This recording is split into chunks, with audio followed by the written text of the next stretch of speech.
What do Falcons do? We rise up. Welcome to Rise Up Reactions, the show where we talk all things Falcons, NFL, Georgia sports, and in general the sports news of the day.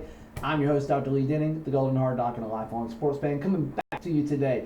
And guys, it is a victory Monday. It was an ugly victory. It's probably an undeserved victory, but man, I will take it any way we can get it against the Saints. Hate week, we came out on top.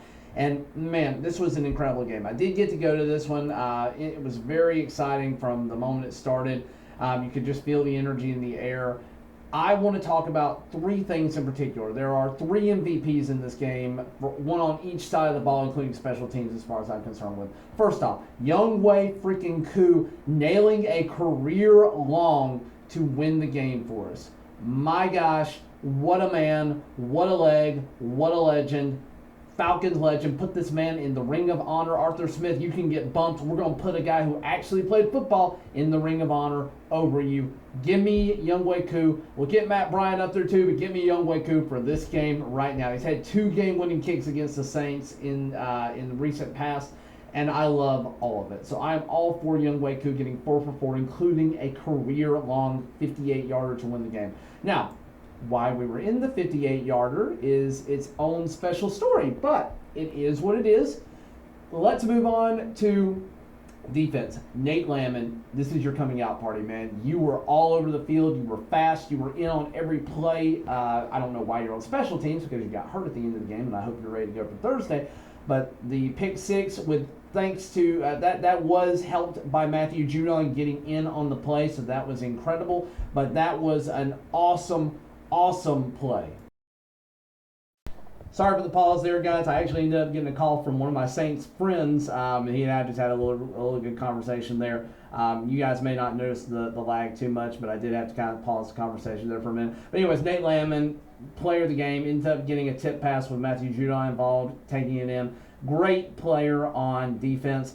In offense, I would say there were a couple of things. There were some injuries that happened to the Saints defense that opened up the run game for us. But Tyler Algier, he was good at the end of last week and we took him out of the game. He was good this week and we kept him in. We did what we were supposed to. We kept doing what was working. I hate that we got away from running the rock at the end with him. He was getting 4, 5, 6 yards every single time he touched the ball. I wish we had stuck with that a little bit more. The Falcons post game with some of the Falcahawks on it, they made an excellent point talking about the fact that for all of his flaws, Kyle Shanahan, if he found something that worked, he would beat it down your throat until it no longer worked. He made you beat that play. I wish Zach Robinson was doing a little bit more of that. And they made another excellent point that I completely agree with, in that Zach Robinson is showing how green he is as an offensive coordinator. He made some incredibly mind-boggling decisions towards the end of that game. That last 1-minute drive, we got bailed out by pass interference. That's why I say we probably shouldn't have won this game.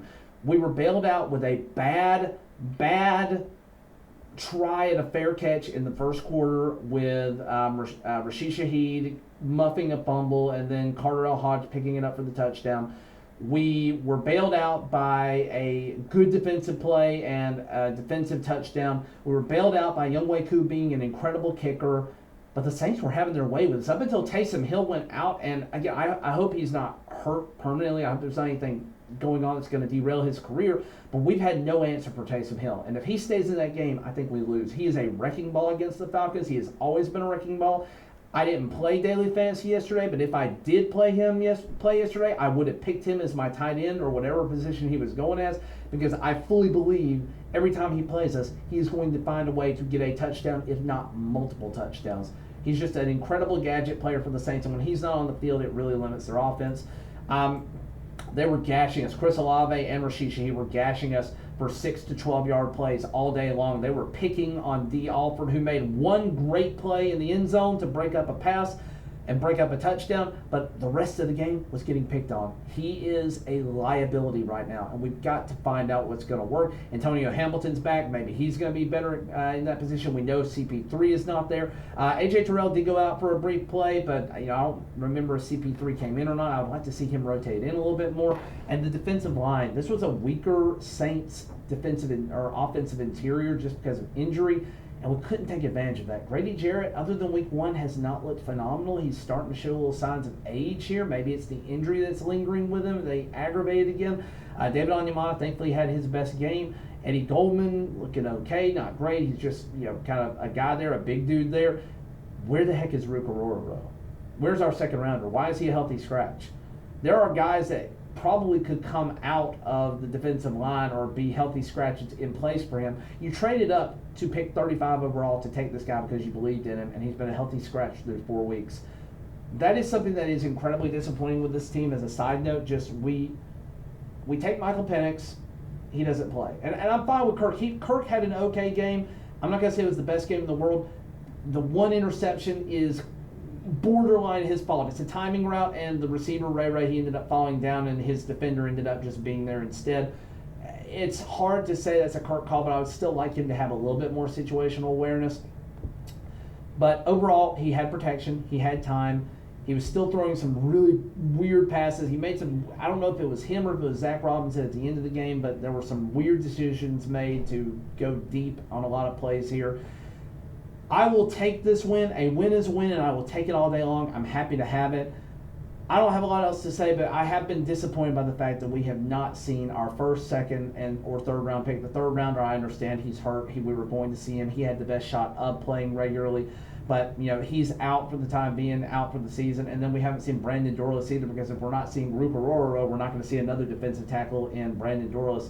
This draft really has seemed like a punt. We've had to do everything to be 2-2 with our free agent pool, because our draft has basically not been useful. J.D. Bertrand, of all people, is the one guy in the 5th round who's actually seeing the field right now. And he had a couple of snaps because Nate Lama was out in the last series there because he was on special teams, because we don't have depth at inside linebacker or outside linebacker to put on special teams.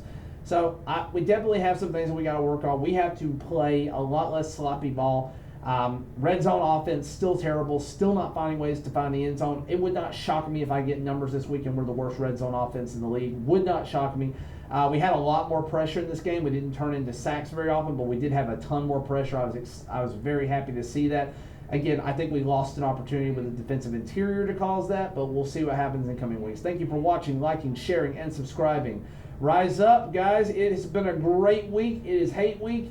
I'm excited for this one. We are 2-2. We have a chance to take the division against Tampa. But thank you for watching, and as always, guys, rise up.